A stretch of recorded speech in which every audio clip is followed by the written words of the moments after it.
მე ვარ ჟურნალისტი ქეთევან ქარდავა და ამ ვიდეოში ჩვენ ვისაუბრებთ ევროკავშირის ფინანსურ დახმარებაზე, ევრობლოკის ფინანსურ მხარდაჭერაზე, რომელიც საქართველოს ხელისუფლებამ ვეღარ მიიღო.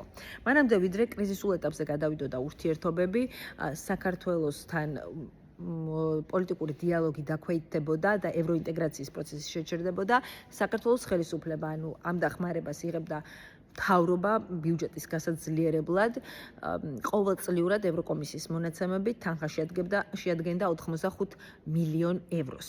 როდესაც საქართველოში დაიწყეს ისეთი კანონების მიღება, რომელიც ევროკომისიის აზრით ეწინააღმდეგება დღემდე წინააღმდეგობაშია ევროპულ და საერთაშორისო სტანდარტებთან, საქართველოს ხელისუფლების მიერ ნაკისრ ვალდებულებებთან, იყო მოწოდებები ამ კანონების გაწევაზე, რაც არ მოხდა, კანონს კანონი დაემატა, კრიტიკა გაიზარდა, უკმაყოფილება, შეშფოთება, ყველაფერი დარჩა ისე მოწოდებების გათვალისწინების გარეშე, მაშინ ევროკომისიაში ჩათვალეს, რომ მოვიდა დრო, როდესაც საპასუხო ნაბიჯები თავად უნდა გადადგან დემოკრატიის უკუსლაზე საქართველოში. ასეც მოხდა და მათ შეზღუდეს ფინანსური დახმარება საქართველოს ხელისუფლებისადმი განკუთვნილი. თქვენს რომ ახლა მათთვის პრიორიტეტულია რომ დაეხმარონ სამოქალაქო სექტორს და გააძლიერონ დამოუკიდებელი მედია, რეგიონალური პროექტების განხორციელება უზრუნველყონ და გადაამისამართონ მოკლედ ეს თანხა ხელისუფლებიდან სამოქალაქო სექტორზე და როგორც ევროკომისარმა კოსმა თქვა გასული წლის ბოლოს ერთ-ერთ კონფერენციაზე, კომისია ეძებს გზებს, რათა ამ თანხამ მიაღწიოს სამოქალაქო სექტორამდე, ვინაიდან გართულებულია პროცესი, მაგრამ თქვენს რომ აუცილებლად მოახერხებენ ამას და იპოვიან საშუალებებს თანხა როგორ მივიდეს სამოქალაქო სექტორამდე. როდესაც ფინანსურ დახმარებას იღებს კანდიდატი სახელმწიფო პარტნიორი ქვეყანა ევროკავშირიდან, ეს არ არის უპირობო.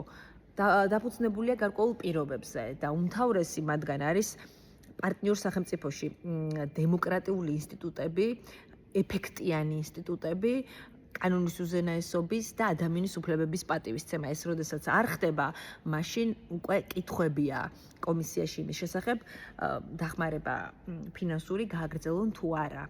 ანუ უპირობო ეს ყველაფერი არ არის. და ამბობენ, რომ ქვეყანა რომელიც დისტანცირდება ხელისუფლების მიერ გადადგმული ნაბიჯების გამო ევროკავშირისგან იმის მაგივრად რომ ევროინტეგრაციის პროცესი დაჩქარდეს, მათ მხარს ვერ დაუჭერენ. როგორც გიხარით 2026 წელსაც ჯერჯერობით არ შეუცვლიათ პოზიცია, ვინაიდან არ დაუნახავთ არანაირი დადებითი ძვრა და გადადგმული ნაბიჯი ევროკავშირისკენ. ამიტომ ამ კუთხით ამბობენ, რომ შესაძლებელი მათ არაფერი აქვს, შესაძლებელი საქართველოს ხელისუფლებას აქვს. როდესაც ქვეყანა კანდიდატის სტატუსს იღებს, განკუთვნილია დამატებითი ფინანსური დახმარება. ანუ კანდიდატის სტატუსი მხოლოდ სიმბოლური ნაბიჯი არ არის. ეს ეტაპია, რომელიც ერთ-ერთი რგოლია გაწევრიანებამდე და მის გარეშე ვერ ხდება ვერც ერთი სახელმწიფოს ორგანიზაციაში შესვლა. ფინანსური დახმარების პაკეტი, ანუ ბიუჯეტი კომისიას იმ ქვეყნებისთვის, რომლებიც გაწევრიანების წინა პროცესში არიან, ასე ქვია ამ პროექტსაც, ცალკეა და 2021-2027 წლებში შეადგენს 14 მილიარდ ევროს. საქართველოს კანდიდატის სტატუსი, როგორც გითხარით, მხოლოდ ფურცელზე აქვს. ეს ბრიუსელის შეფასებაა და ის ხედვა, რომელიც ჯერჯერობით ევროკავშირს აქვს. ასეთია მდგომარეობა და ასეთია ურთიერთობები, რომელიც როგორც ბრიუსელში თქვეს, ყველაზე დაბალ ნიშნულზეა მას შემდეგ, რაც ევროკავშირსა და საქართველოს თანამშრომლობა დაიწყო. ეს იყო ამ ვიდეოს შინაარსი.